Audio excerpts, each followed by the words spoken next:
The Real Housewives of Atlanta recapped. With friends like these, the ladies of the Real Housewives of Atlanta were at it again last night, as Eva returned from her honeymoon, only to face nasty rumors about her financial situation. Now, it was bad enough that the ladies spent nearly all of Eva's wedding day talking about NeNe's many issues, but now they couldn't even allow the poor girl to get settled into married life and enjoy the post-matrimonial glow before they started in with the tea and apathy. Granted, it wasn't entirely their fault. Sometimes tea just spills right into your lap. When we picked up with the ladies, Marla was having NeNe and Tanya over for a girls' night, and once they settled in with drinks, she let them know that she had information about Eva from a pretty reliable source that suggested all wasn't what it seemed in Eva's world. It seemed that one of her bridesmaids had called Marlo and told her that Eva was in dire straits financially, and, of course, Marlo couldn't wait to share the news with everyone else. And NeNe was so thrilled to hear it, she dropped everything. On her way over to Marlo's, Greg had called and asked that she not stay long because he really wasn't feeling well. NeNe assured him that she'd just stay a minute, but as soon as Marlo announced that tea was being served, she got comfortable and settled in for the long haul.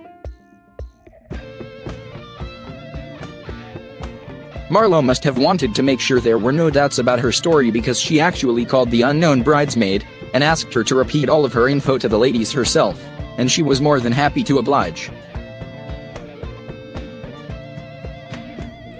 For starters, the mystery women said that Eva doesn't live in the home they all think she does, but actually lives in a raggedy little house across from a golf course. She added that the home they actually visited is in someone else's names because Eva has bad credit. She also mentioned that Eva had recently had a car repossessed, and that none of her bridesmaids were speaking to her anymore, although it wasn't immediately clear why they'd turned on her. But I will say this, Eva's probably better off. With friends like these, who needs enemies?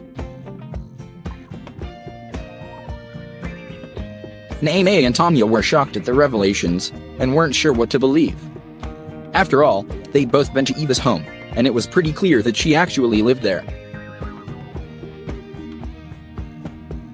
Then again, why would this woman make up such an outrageous story out of whole cloth? I mean, it's easy enough to find out who lives where and who owns what these days. Marlo even suggested they go full on Real Housewives Potomac and order a pizza to be delivered to her house to see who would answer the door. I think these ladies are running out of storylines. Tanya and NeNe did not entertain Marlo's silly idea, but did agree that Eva should be told that her friend was speaking out of school, and that since NeNe was closest to her, she should be the one to break the news. In the meantime, Eva had just returned from her honeymoon and met Kandi for lunch. She announced that she and Michael would soon be moving, like, in 2 days, to a new rental home, while they worked on renovating the home they wanted to purchase. Financially savvy Kandi was confused. The plan sounded convoluted, and like a total waste of money. Why spend the time and money on moving from one rental house to another, while renovating the third house you're going to purchase? Also, they'd just gotten back from their honeymoon, were just getting settled into married life, and had 2 young children, so why add that type of stress to their lives? Well, Eva said it was all because of her daughter's sperm donor, i.e. her ex-boyfriend, whom she says has been stalking her for years. She said that she's walked on her balcony to find him standing outside her home watching and waiting, and that such disturbing behavior had forced her to move more than 5 times over the years. Sounds scary, right? But Kandi didn't really seem to buy the story. She didn't argue, though. She just sat back and listened in her usual Kandi style, although the look on her face gave her away. Besides, she had bigger fish to fry, namely preparing for actually 3 new additions to the family. The first was the opening of the second old lady gang restaurant, and the second was the impending arrival of twin girls via a surrogate. The oldest daughter, Riley, was dubious about the latter. She told Kandi that she barely had time for her and her baby brother, Ace, let alone 2 more babies, but Kandi assured her all would be fine. Eva also told her about the other drama surrounding her wedding. It turns out the day wasn't all about NeNe, after all. According to Eva, she had a falling out with one of her bridesmaids, who acted the complete fool throughout the big day, and actually choked her wedding planner. Eva said it was devastating because this woman had been like a sister to her, and she couldn't believe that she'd shown out so wantonly on what was supposed to be one of the most important days in Eva's life. To make matters worse, Eva said, the woman had gone on to badmouth her to everyone who would listen, and had turned her other friends against her, as well. It would seem the mystery of the unknown bridesmaid had been solved. It was at the opening party for OLG that things would ultimately come to a head with the Eva situation. From the moment Eva walked into the venue, Tanya was chomping at the bit to tell her what was going on, and as soon as everyone settled in, she asked to speak to Eva alone, and filled her in on everything the bridesmaid had said about her. Eva was understandably upset, but not really surprised, considering the way her friend had been badmouthing her.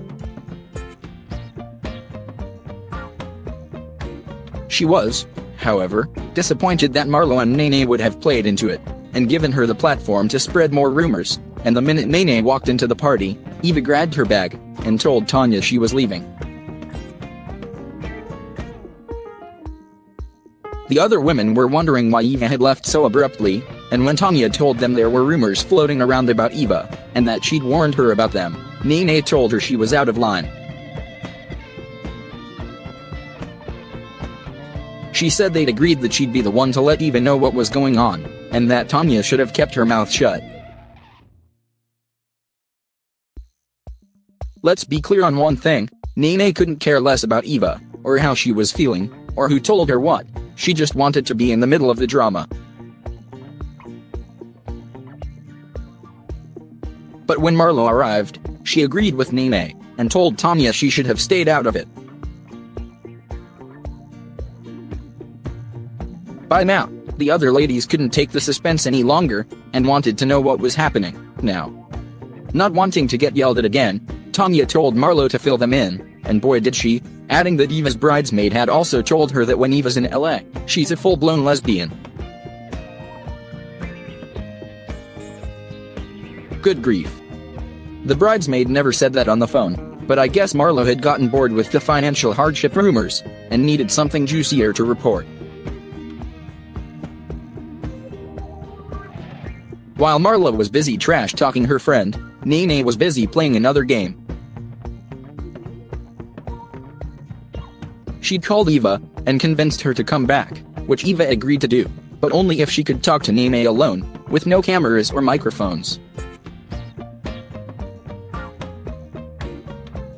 But this is NeNe, life has no purpose for her with no cameras or microphones, so she stayed mic'd up, and went outside, and talked to a very distraught Eva, and her husband, Michael, who had shown up after Eva called him crying. She and Michael explained their security concerns and the fact that they had multiple homes, some under aliases to protect themselves from Eva's stalker baby daddy. NeNe told her not to let the haters get to her, and to come back inside and tell her side of the story, which Eva did. It didn't help the matter in the least. As Eva explained that her ex always found her, no matter where she moved, Marlo whispered to Kandi that she thought Eva was lying. After all, she pointed out, Eva was constantly posting her every move on social media. So she must not be that scared of her ex knowing her whereabouts. I must admit, she had a pretty solid point there. Candy simply gave a non-committal shrug, but Marlo spoke up. She told Eva that she needed to be more careful about who she told her business to, and cautioned her to pay her bills, because the streets of Atlanta were always talking, and if you gave them fodder, they'd run screaming to the hills with it. Also solid advice. Question is, will Eva take it? The show faded to black from there, but the real drama is on its way. It's time for another explosive RHOA season finale, and a former housewife is back to bring the pain. Stay tuned.